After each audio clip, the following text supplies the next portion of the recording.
Toss जीता Africa ने fielding पहले चुन ली। भारत की पारी में जैसे मुश्किलों ने धुन ली।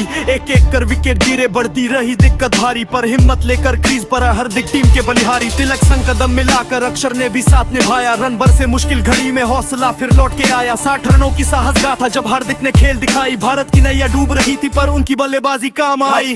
सदम 3 रन कुल मिलकर स्कोर हुआ मजबूत आखिर। अब अफ्रीका की बारी थी पर किस्मत में था नहीं उनका जाहिर।